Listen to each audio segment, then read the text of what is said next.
Welcome to tonight's Linden Hill History Study Group's program on architect Elizabeth Scheu Close with author Jane King Hession. Jane will tell us about Elizabeth Close, who is recognized as one of Minnesota's pioneering women architects. Close left Vienna in 1938. She moved to Minneapolis, and she left Vienna in 1936 and moved to Minneapolis by 1938. She had established by then an architectural firm with her husband. We will learn about the impressive life she lived. Our speaker, Jane Hession, is a Minneapolis-based architectural writer, historian, specializing in mid-century modernism. She was born and raised in New York Hudson's River Valley. She holds a Master of Architecture from the University of Minnesota and a Bachelor of Arts degrees in English and Art History from the University of Albany. She is past president of the Frank Lloyd Wright Building Conservancy and the Minneapolis chapter of the Society of Architectural Historians. She is a founding partner of Modern House Productions, which is a company that specializes in historic context studies, national registration, nominations, and local designations. I'm so looking forward to learning more about Elizabeth Close in a quote from Mary Abbey's obituary for Close. She said, Elizabeth did not suffer fools, was very stern, and could strip designs down to the essentials. The word decoration was almost a swear word to her. Can't wait to learn more about her. Let's welcome Jane.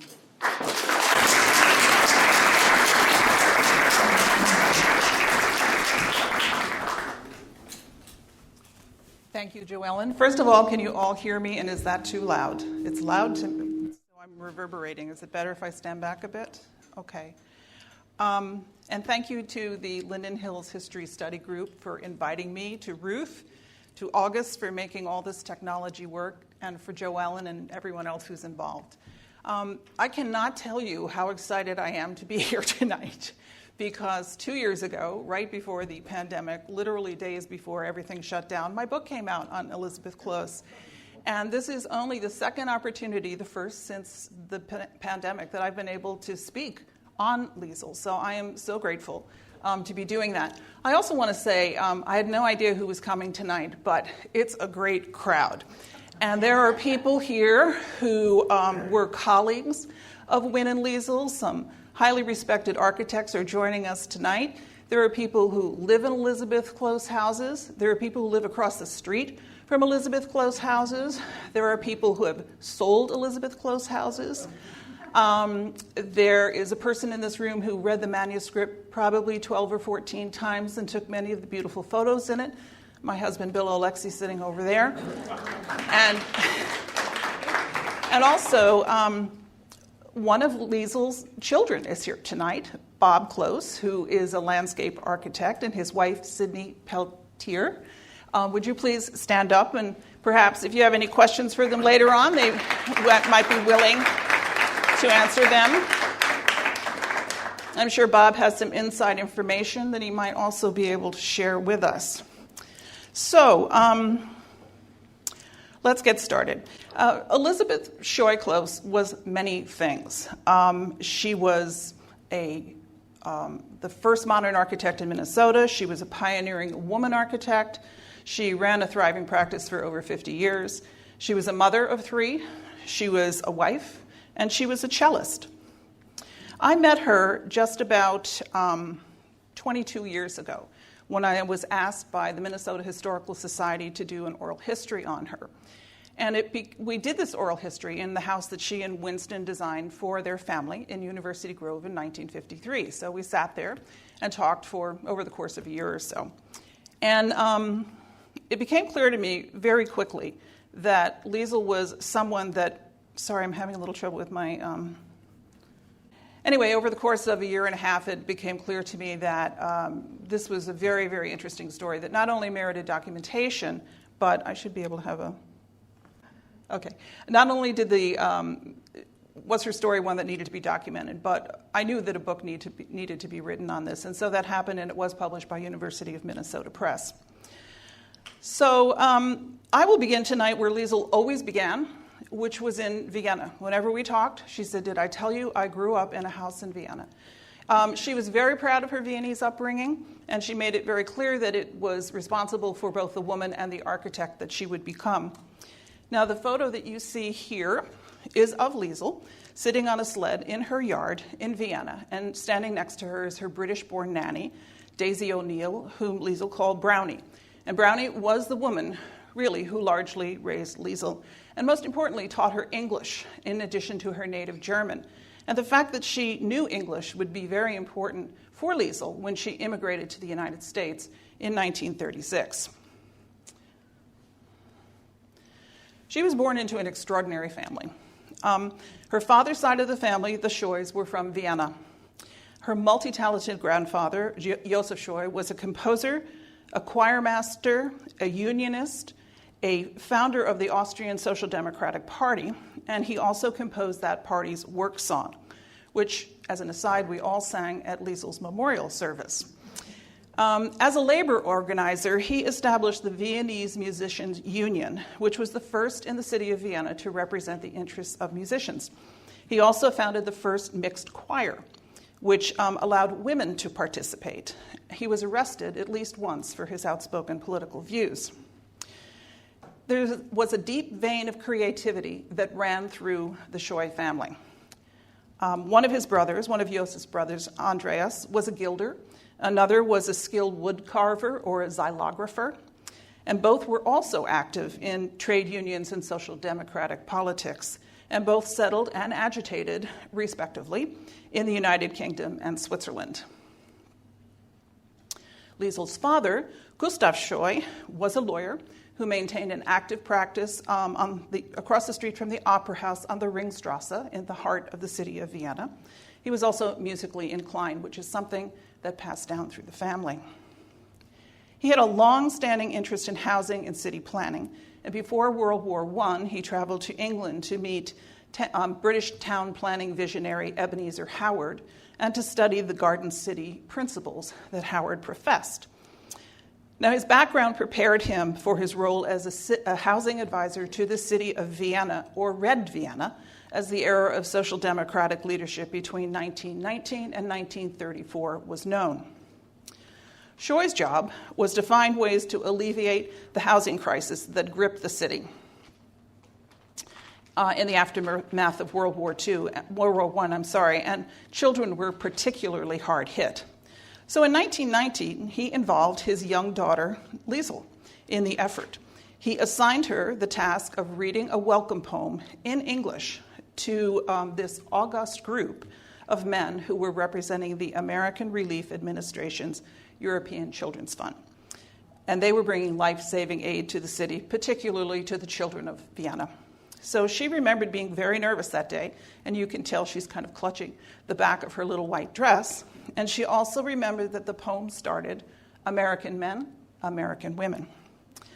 She never forgot her father's dedicated efforts on behalf of the city of Vienna to provide housing. And she also later, whenever she could, pursued work with firms that were doing housing. Liesl's mother, Helena Scheu-Ries, was born to a Jewish family of wine merchants in Olmütz, Moravia, which is now part of the Czech Republic. Notable members of her family include a portrait artist to British royals, including the future Queen Elizabeth, a Nobel Prize-winning physician, and the longtime mistress of Alfred Nobel, the Swedish inventor of dynamite, who also created the Nobel Prize. And if you go to the Nobel Museum in Stockholm today, you will see her portrait right next to that of Nobel's wife. Helena was educated in English and philosophy at the University of Vienna. And by all accounts, she was a dynamic, ambitious, enterprising woman with myriad interests. She was an author, a translator, and a publisher of children's books. Early in her life, she also became a Quaker. And as such, she was an ardent pacifist. She was also involved with international peace movements, women's suffrage organizations, child education, and other welfare groups. Now, like her husband, she was deeply concerned about the plight of children in Vienna in the years following World War I. And she attacked the problem in her own way. She created a series of what she called cocoa rooms, where children could come after school for warmth and nourishment. Ever the entrepreneur, she enlisted the help of a Quaker friend, George Cadbury, son of the founder of the Cadbury Chocolate Company in England. And he helped her in two ways. He sent her 3 tons of cocoa for the program, and he sent her money to start her own publishing house, which she called Sesame Books. Helena used those funds to create a series of small books, you see some of them here, that were sized to fit in children's hands. So along with a cup of cocoa, when they came to the cocoa room, Helena would give them books. And so she nourished their minds along with their bodies. And there were almost 200 titles in this series. She also translated many well-known children's books, fairy tales, international folk tales, notably Alice in Wonderland.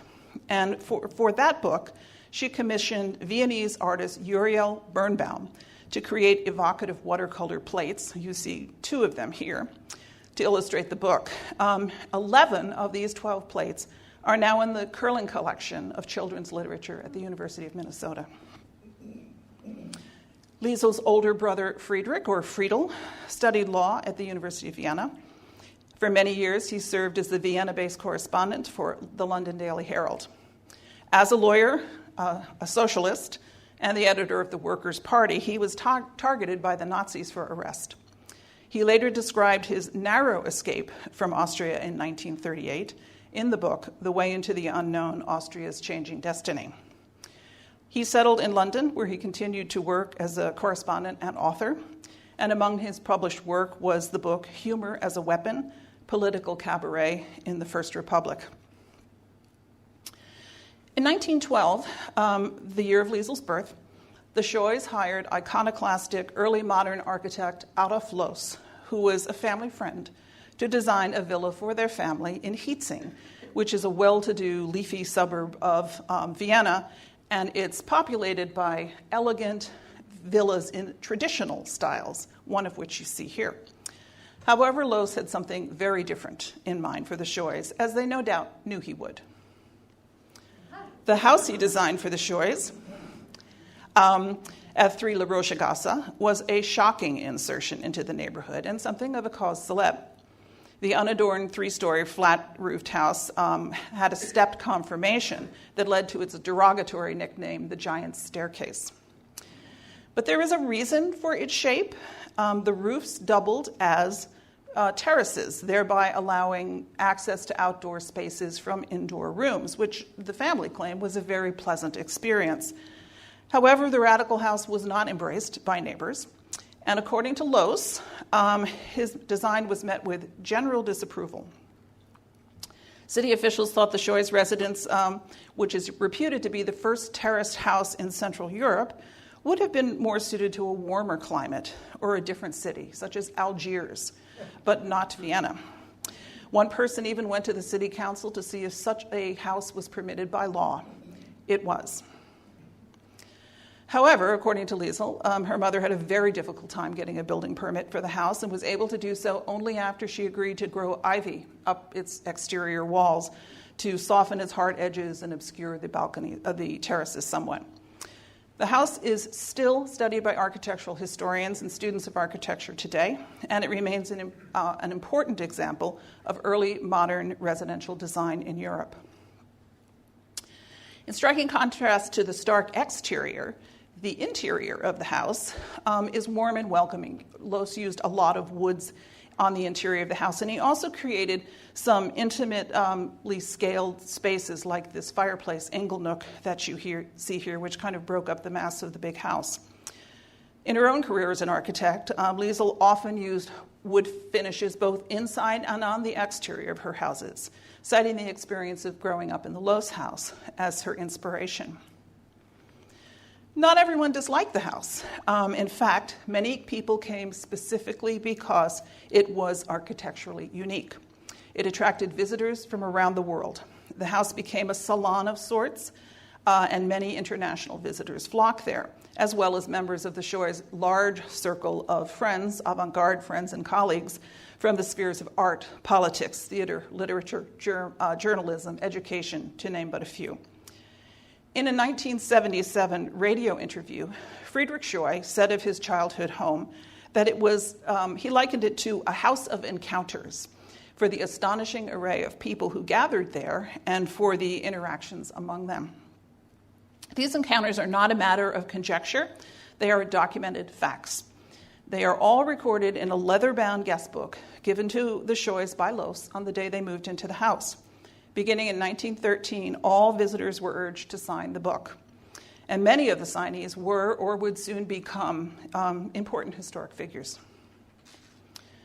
Los was the first to sign the book, or perhaps write an essay in it.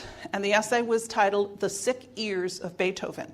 And in it, he likened how society misunderstood his architecture to the way Beethoven's music had been misunderstood. Numerous artists and designers visited the house, two of whom would later have Minnesota connections. Viennese artist Oskar Kokoschka, known for his expressionistic portraits, signed the book during a visit in 1916. He later briefly taught at St. John's University in Collegeville, here in Minnesota.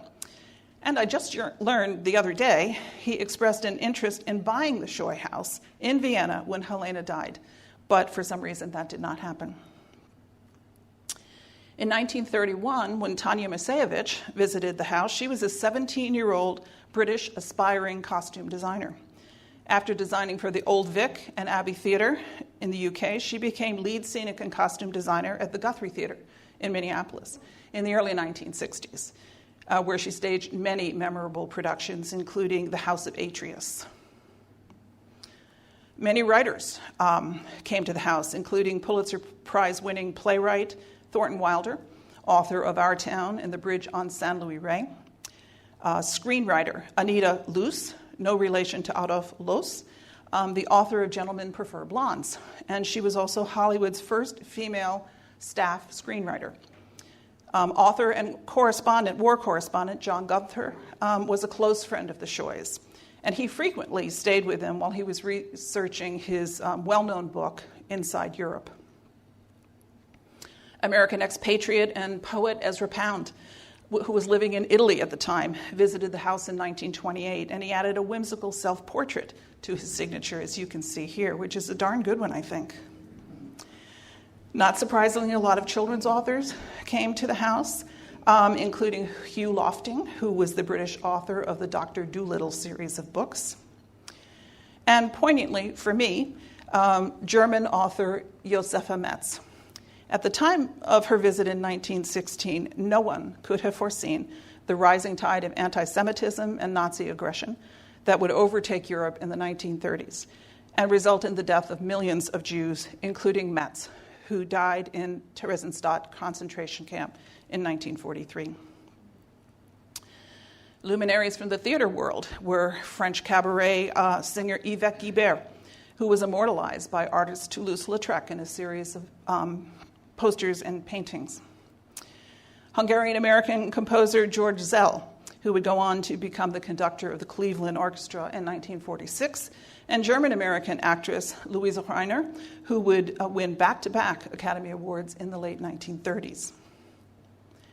At least 2 Nobel Prize winners were there, including Karl Landsteiner, cousin of Helena Scheu-Ries, who discovered human blood groups, and social reformer and peace activist Jane Addams, seen at the center of the photo, founder of Hull House, the first settlement house in North America. And in 1931, she became the second woman to win the Nobel Peace Prize. Architects were also drawn to the house, including Austrian-American architect Richard Neutra, who left Austria for the U.S. in the early 1920s and had an extremely successful career in Southern California, designing such iconic modern houses as the Kaufman Desert House, which you see here in Palm Springs. And when she was a teenager, Neutra's wife, Dione Neutra, lived with the Scheus for several months while she studied cello in Vienna. And Liesl later recalled listening to Dione practice inspired her to take up study of the cello herself.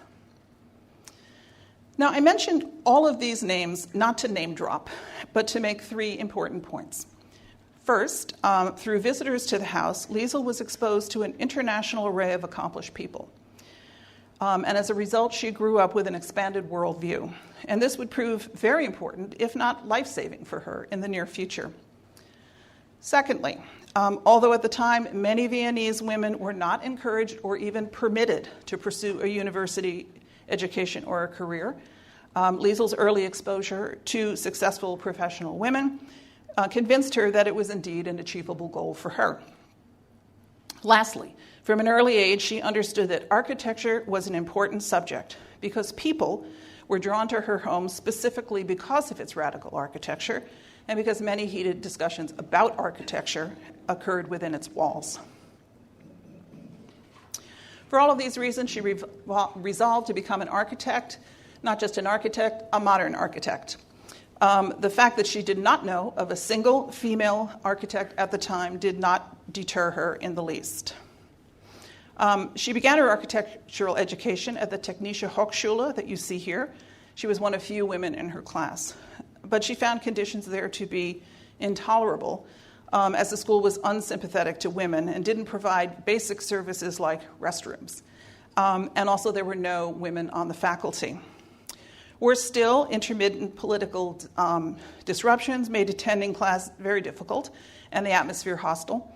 Rising anti-Semitism was also a problem for Liesel and her brother.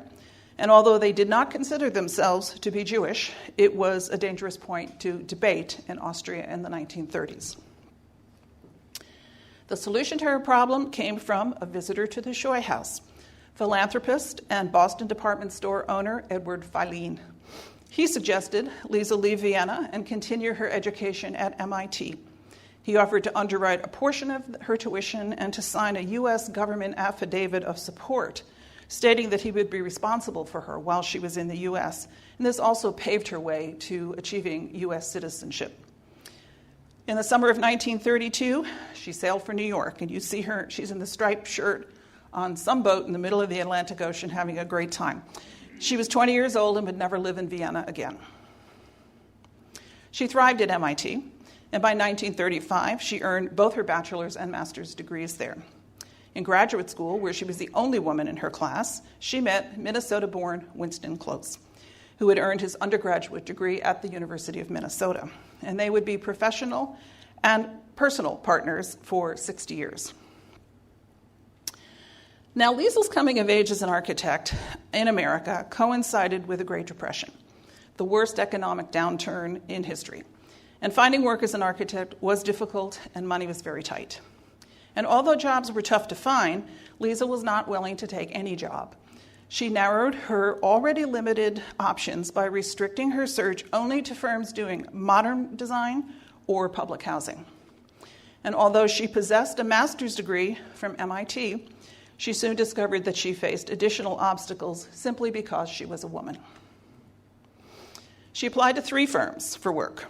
New York-based architect William Lescaz refused to hire her because he said as a woman she would be a distraction in the drafting room. California-based architect Richard Neutra, whom we spoke of a few minutes ago, said she would be welcome to come work for him, but she would have to pay him $20 a month for the privilege, which she said she could not afford. And Philadelphia-based architect Oskar Stoneroff, himself a European emigre, hired her. For Stoneroff, she worked on Westfield Acres, a federally funded housing project in Camden, New Jersey. In 1936, Liesel left Stoneroff's employ and moved to Minneapolis to work on Sumner Field, a federally funded low-income housing project. She started at the rate of 75 cents an hour. She was assigned the task of drawing the building's elevations, and although she was instructed what to do and what not to do, she ignored directives and included features that she believed would make living at Sumner Field more pleasurable for residents, such as balconies, because she felt it was very important when living in an apartment to be able to go outside and to air your baby. Needless to say, her superiors were not pleased with her architectural insubordination, and the balconies were not built. But Liesel's concern for providing a humane living experience for residents were rooted in Vienna, in her father's work in housing, but also in her exposure to something called the Neues Bauen, or the new building era in Vienna in the late 1920s. Just before she left for the U.S., she had the opportunity to visit a prime example of the Neues Bauen at the Werkbundsiedlung, a collection of single-family dwellings designed by leading modern architects in Austria, including Loos. Today, it is remembered as one of the most important architectural documents of Austrian modernism. For Liesel, the Siedlung was an opportunity to see how modern ideas and new technologies could be applied to residential design. The movement was more concerned with the individual needs of occupants rather than with theoretical principles of design. Sorry, did that advance? What happened there? Okay. But Liesel was definitely influenced by Viennese modernism, which always had a social agenda. Oops, I forgot to mention one thing. The little clipping on the right. Whenever she had a chance to speak about European modernism, she did, as this 1936 clipping from a Minneapolis newspaper indicates. And it says that she is going to be speaking on modern European housing, and she was arguably the only person qualified to do so in Minneapolis and beyond at the time. When Liesel arrived in Minnesota, there was very little modern design in the state. For that reason, in 1938, she and Wynne established Close & Scheu, the first firm dedicated to modern architecture in Minnesota, and they married that same year. True to her convictions, her first two projects were for public housing. On the upper left, you see University Terrace, which was a low-cost housing complex for the University of Minnesota. Below right is a low-cost row house project for a cooperative organization. And both of these watercolor perspectives are by Liesel. The cooperative was particularly meaningful for the Closes because membership in it was open to anyone, people of all races, religions, and political persuasions, which was something that could not be said of all neighborhoods in the Twin Cities at the time.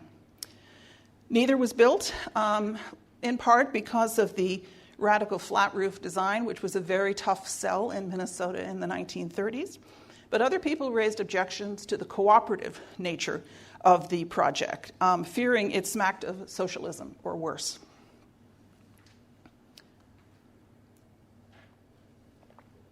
That same year, they did realize their first project, their Opus 1, the Faulkner House, the first house in Minneapolis influenced by the International style.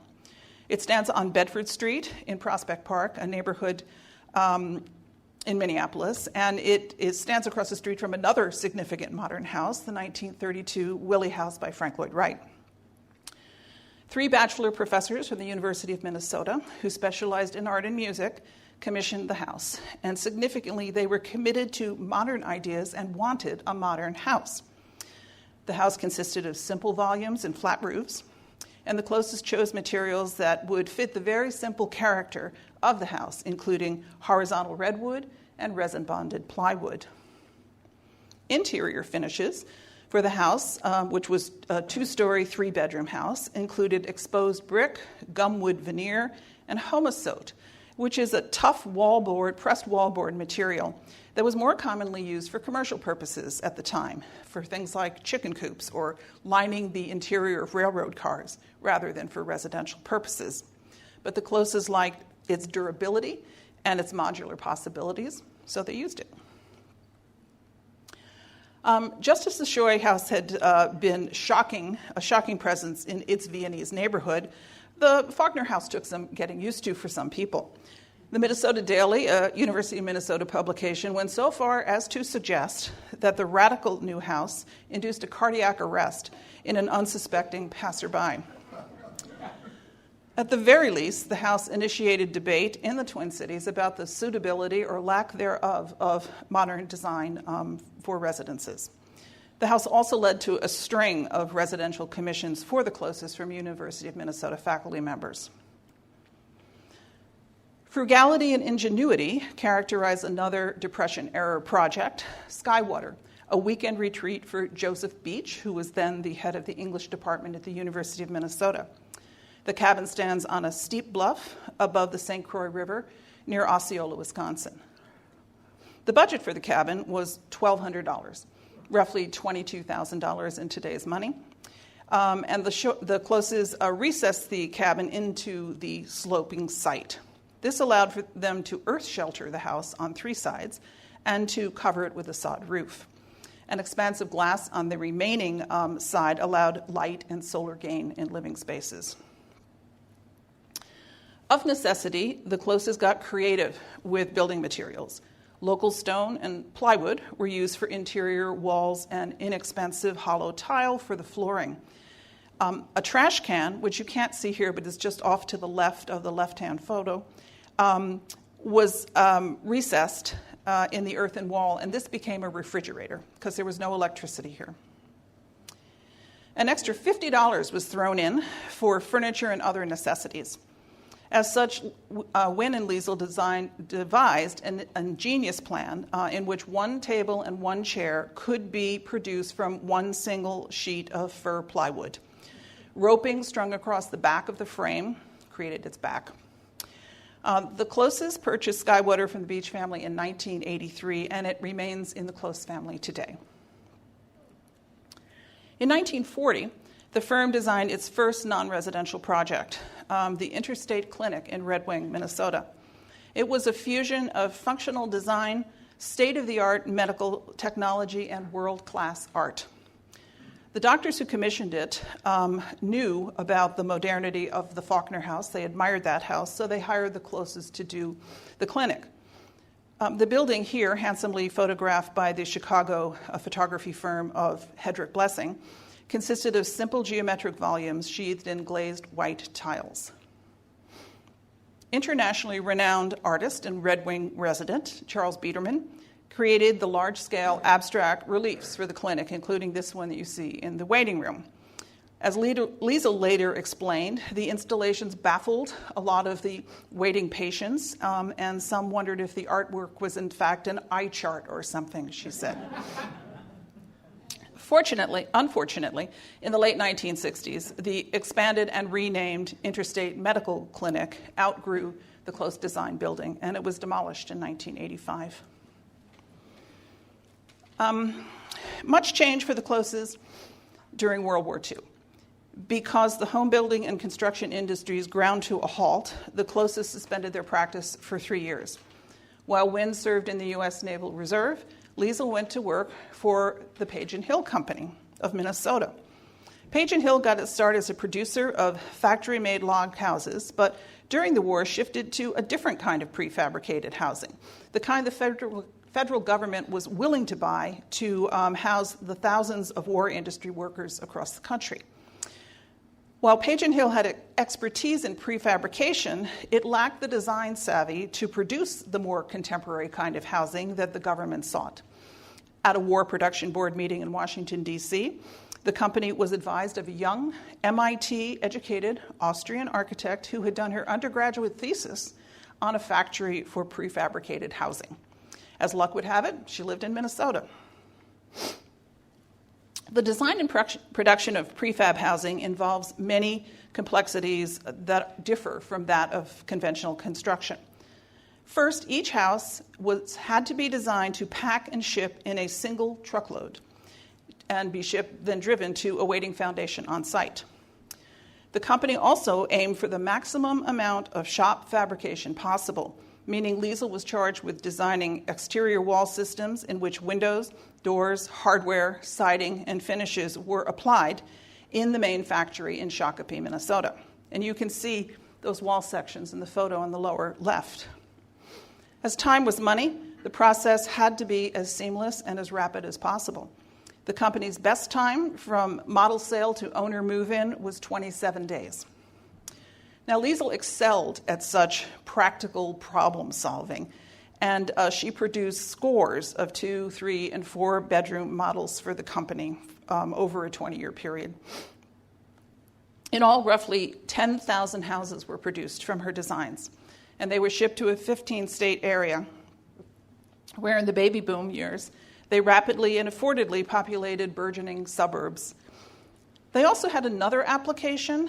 In 1956, Page & Hill sent 1,000 dwellings to taconite mining companies on the Iron Range in northern Minnesota to shelter industry workers in brand new towns, including the newly incorporated town of Hoyt Lakes. Examples of Page & Hill neighborhoods in the metro area include Acorn Ridge in Minnetonka and the Vista View neighborhood in Burnsville. Undoubtedly, there are more, but it's not a simple matter to identify them because in 1957, a catastrophic fire destroyed the factory in Shakopee and along with it, the records. So if anyone knows of any Page and Hill neighborhoods, please let me know. Although Liesel characterized her Page and Hill designs as just ordinary houses, one of them played an extraordinary role during the Cold War as a propagandistic display of the comforts and prosperity of life under the American system of democracy. A potent statement at a time when Europe was recovering from the ravages of World War II and the Iron Curtain ideologically separated the East from the West. In 1950, the U.S. State Department chose a Page and Hill Jubilaire model designed by Liesel to represent the model American home at the first German International Industrial Exhibition in Berlin, which was then a divided city. The centerpiece of the whole event was the U.S. contribution to the fair was the George C. Marshall House, and that's the white curving structure that you see in the upper photo. And this was a 25,000 square foot international-style trade pavilion that showcased American industrial advancements and symbolized the economic assistance goals of the Marshall Plan in Europe after World War II. But the Page and Hill House had a very different role to play. Its purpose was to graphically represent the high living standard of the American wage earner, and to do this by allowing people to experience the house firsthand for themselves. Declassified State Department records on the project do not reveal why this particular house was chosen from the hundreds of prefab models that were being produced by dozens of companies at the time. But once the choice was made, $25,000 was allotted for the purchase of the house, which was a 6-room, 3-bedroom house, its furnishings, and its shipment to Berlin. For the fair, the basic Jubilaire model was enhanced with a breezeway and a garage. Now, it arrived in Berlin in 94 crates and was assembled on site in 10 days. The house proved to be a wildly popular attraction at the fair. And over the fair's 2-week run, it attracted more than 43,000 visitors, many from the Soviet zone of the city, which was the State Department's target audience. The house was nothing short of a marvel for Berliners, many of whom were still living in very deprived conditions. So while they stood in long lines waiting to enter the house, they could admire things like the late model Chevy that was sitting in front of the attached garage on the house. And these were luxuries that Berliners could only dream about at the time. To emphasize the free enterprise aspect of this project as fully as possible, and to showcase products made by U.S. companies, the house was outfitted with the latest in contemporary American-made furnishings. The spacious white kitchen, complete with a 3-burner electric stove and washing machine, was a highlight for many of the visitors. But the single most awe-inspiring technological feature of the house was the thermostat-controlled furnace. How could a few drops of mercury turn on and ignite gas in another part of the house? One puzzled visitor asked. Specially trained young female students from the Berlin Free University guided visitors through the house in groups of 10 and demonstrated the many New Age wonders that lightened the load and made life a little more pleasurable for the American housewife, including a mixmaster and a vacuum cleaner and a television. This happens to be an Admiral, I noticed. And publicity photos also showed a young woman relaxing on the sofa, enjoying her leisure time, which it was suggested that Americans had an ample supply thanks to modern home conveniences. At the conclusion of the tour, each visitor was given a booklet called Amerika zu Hause, or America at Home. And the booklet contained statistics on American industry, employment, how to get a mortgage, with the message being that homeownership was not a dream, but a tangible reality for the average American wage earner. The booklet was one small piece of the State Department's massive propaganda strategy that included a skyward launch of 100,000 balloons with attached information cards, and prizes were offered to the person who returned the card from the greatest distance, which was reported to be somewhere in Poland. Elizabeth Close was not publicly credited for the design of the house, nor does her name appear in State Department records, nor was she invited to attend the event. No one involved in the tactically challenging undertaking was aware that the house that traveled from Minnesota to Germany to epitomize the freedoms of American democracy was designed by a young woman who left Europe for the United States to escape rising political tensions. Had they known, her story would have made a compelling addition to the 125 tons of propaganda material that was prepared for the fair. This house was the only design by Liesl that was built in Europe. The Closes reopened their practice in 1946, and that same year, Wynne embarked on a teaching career at the University of Minnesota. In 1950, he became the university's head of campus planning, and in 1959, its advisory architect, a position he held until 1971. And in that capacity, he oversaw several major campus expansions, including the master planning of the university's West Bank campus and its campuses in Duluth and Morris. So during that 25-year period, Liesl ran the firm and was its principal designer. The majority of projects Liesl designed were residential. She appreciated the range of creative responses that a house required, and that each house was different and presented unique problems to solve. As an architect, she was practical, efficient, and she was much more interested in solving a problem than in being stylistic. She favored flatter shed roofs because they handled ice and water more effectively.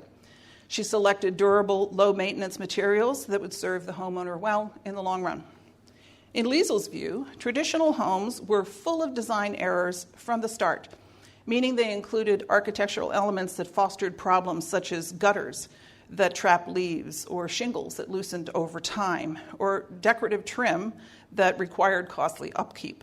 So instead, she chose to get rid of all the problems from the outset and to begin with something that was easy to live with. She also believed that houses should be efficiently planned to suit an owner's needs, just like a hospital or a laboratory is. She said no one would think of building a skyscraper without a program. But in those days, just anybody would just buy their house off a shelf or from a catalog. A mistake, in her opinion, and not a good way to get what you really needed. To that end, she provided potential clients with an inventory form on which they could detail their wants, their needs, their possessions, and their preferences to be sure that everyone agreed on the fundamentals before planning and building began. The largest cluster of close design houses stand in University Grove in Falcon Heights, and they include Close's own home, I spoke of earlier, designed in 1953, and members of the Close family lived in this house for over 6 decades. Every Close house is grounded in an understanding of a site's potential, including topography, sun exposure, and opportunities for privacy and views, with an emphasis on the conservation of trees. When possible, she favored using natural siding that would blend more seamlessly with the natural environment. And over 50 years in practice, she designed approximately 250 houses. Happily, many close design houses have now passed to new generations of homeowners who have done sensitive repairs and or renovations to ensure that these more than half-century-old houses will serve their owners for another half-century. Like these 2 houses that I show you here that have recently found new owners who appreciate the design intent of the original houses. But not every house was so lucky. The Duff House in Wayzata met a different fate. Ironically, this house was the only one of the firm's designs to earn an AIA Minnesota 25-year award for the best Minnesota architecture built a quarter of a century ago. A write-up for the award noted that the house was designed to improve with age and that it formed a perfect composition with its wooded lakeside site. But sadly, it would not survive another 25 years, and it was demolished in 2012 for new construction. In an increasingly prevalent preservation conundrum, the fate of the Duff House was sealed by the continuing allure of the very site that inspired its design in the first place. The firm's portfolio also included commercial buildings, especially medical and laboratory facilities, which Liesl excelled at designing with her team. They included the 1966 PV Technical Center, a highly specialized complex of research, development, and quality control laboratories for the Minnesota-based grain company. And today, these buildings are owned by the Eastern Carver County Schools, and they served as their district education center. And one of Liesl's favorite projects, the Freshwater Biological Institute, a research facility dedicated to problems related to freshwater lakes, rivers, and marshes. The building earned the firm its only AIA Honor Award in 1975. And this small but dynamic building for Boston Field, a Minneapolis park property, which was recently restored for continued use. After Wynne retired from the university, he and Liesl designed Ferguson Hall, the School of Music for the University of Minnesota, and it was the only building on campus that the Closes designed. They officially retired from practice in 1992, and Close Associate continues to operate under the leadership of Gar Hargens, who worked with the Closes for decades. Liesl lived on another 14 years after Wynne's death in 1997 at the age of 91.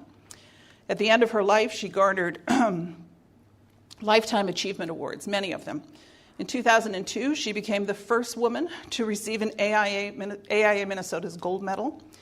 A year later, the University of Minnesota presented her with a Doctor of Humane Letters for her contributions to modern architecture in America. She was in good company. Other architects so honored by the university were Frank Gehry, Cesar Pelli, and David Samala. Liesl's son Roy once described his mother as a diminutive woman in a hard hat. And it's a wonderfully descriptive phrase that hints at the steel that's at her core. She was a no-nonsense person. She had little time for small talk. She was immune to flattery, and she had little interest in self-promotion. It was the work that was important to her. She didn't view herself as a standard bearer for feminism, nor did she think of herself as a role model. She disliked being labeled a woman architect, preferring an architect who happens to be a woman, as she believed her skills and accomplishments needed neither embellishment nor qualification because of her sex. Although she might not have realized it, she was a role model for women who wanted to follow in her footsteps in the field, and she and other pioneering women architects laid an important foundation for subsequent generations of women in the field. It's a gift that architect Georgia Bezios does not take for granted. She said, by the time I worked for Liesl, she was very well established. And it was easier for me because I didn't have to prove that women could be architects. Liesl had already done that. Thank you.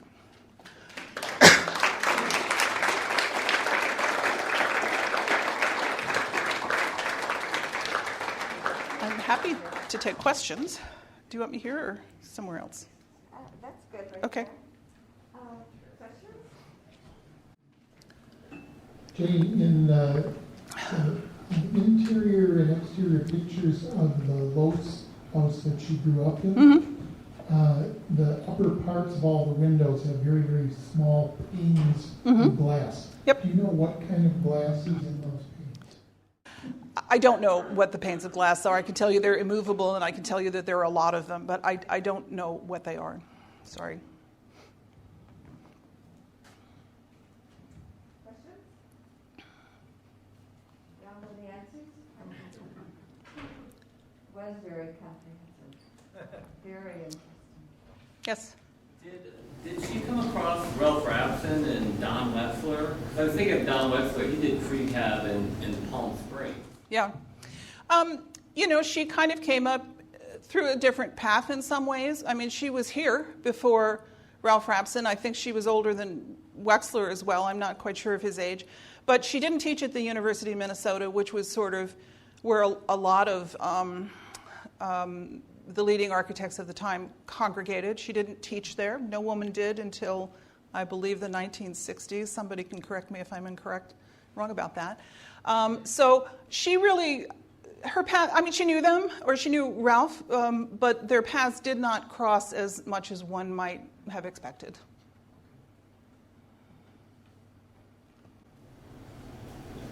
Craig? Out of curiosity, does she ever team with her son, Bob, doing landscape work? I think so, right? Hey, Craig. We collaborated often, and it was a really fun experience for me. So, yeah, I was lucky. I actually rented space in their building in the lower level for several years, around 1980. And we worked on a number of things, including Ferguson Hall, music school, but also residential stuff. So it was good. She also worked a lot with Kurt Baldwin, who was a mentor of mine, and a phenomenal landscape architect. What did she think when you wanted to go into landscape? She understood it. I mean, my first degree at the university was in studio arts and English literature. Like my brother and sister before me, nobody was going to go into architecture. It was really, and in hindsight, I think, I would have loved that too. But I'm more into the urban design aspect of my profession, and had some very interesting conversations with my parents about urbanism and modernism, and in the ways that they conflicted, urbanism thinking about front porches and engaging the street, and a lot of modernist architecture kind of doing the reverse and having all the living space at the back of the house. So we had some fascinating dinners together about that. But it was always a good. Now, a question for Jane. Is that how Lisa? Wow. Well, yes, she did very much enjoy working with Bob. I know that. I don't think she ever commented on any disappointment that the fact that none of her children became architects. I think she was very proud of what they all did. And strains of the family came down through all of them, this creativity. Anne is a German professor, and Roy is a playwright, and he reminds me a lot of Friedel in a way, and Bob has the architectural artistic bit of it. So she did tell me about the dinners, though. She said she and Wynn, especially when Wynn was working at the university, correct me, Bob, if I'm wrong, that they would get together at dinner and talk about architecture, what was coming into the office, and the kids were there. Is that right? Always right. Our conversations were dominated by architecture, conversations about architecture, which, that's the reason my siblings and I are all tuned into it and love it. Mm-hmm. And so it really didn't matter what we did professionally. We always brought that kind of atmosphere to others, that we had growing up all the time. And music is important too. You're a guitarist, I believe? And yes, I'm a musician as well, and right. Music was always a major part of all of us growing up. We all had our instruments, and after supper and before opening presents, Christmas time, we always played music together, and it was great. Mm-hmm. What instrument did you play? Piano. And guitar, but piano growing up. And the piano that was in your house actually came from the Scheu house in Vienna. So that was one thing that made its way somehow from Vienna to University Grove. And it's in our house. Oh, it's in your house now. Great. Isn't that wonderful? 1910 Bechstein. Yeah. Wonderful, yeah. Isn't that great? Okay. Yes? So I'm always curious about flat-roofed houses in an area where you have immense snow loads. Mm-hmm. Did they discuss that, or how did they think about that? Well, I'm not an expert on this, but every Target I see out there has a flat roof, so someone must have figured this out, I would imagine. I don't know, Dale or Craig, would you? I mean, obviously they thought it works. Maybe it doesn't always work, but I mean, it can work, and certainly they thought about it. It was very carefully considered. Any comments, Dale or Craig? Well, I would just add that, yeah, probably about 75% of the construction that we see as we drive around the Twin Cities is flat roof. It happens to be a school or a hospital or a commercial building, and they all survive just fine, and they're just designed to carry the snow load, and they're designed to shed the water, that's all. Yeah, and actually the house I grew up in wasn't flat. Right. It was gentle butterfly to the center. And the only time it was problematic was when the elm seeds came down in the spring. So I remember getting ready to go to prom, and a heavy thunderstorm came through, and I had to go up on the roof and clean out the elm seeds before I could do anything else. So it had its limitations, but with snow, never a problem, never an ice dam, no issues. It's good. Anyone else?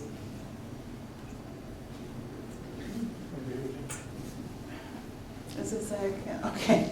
I was gonna ask, when she worked on the Sumner Field, Sumner Homes, Mhm. whichever it was, did she work with Carl Strauss, the other Vienna trained architect, European, that worked on that? She worked there briefly for the firm of Magny and Tussler, which was one of the firms that was working on Sumner Field. And Liesel was an entry-level 75 cents an hour draftsperson.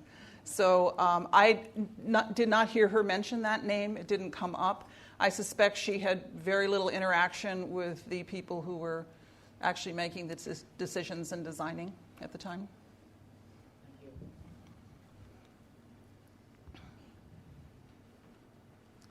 Okay, well, I thank you all very much for coming out.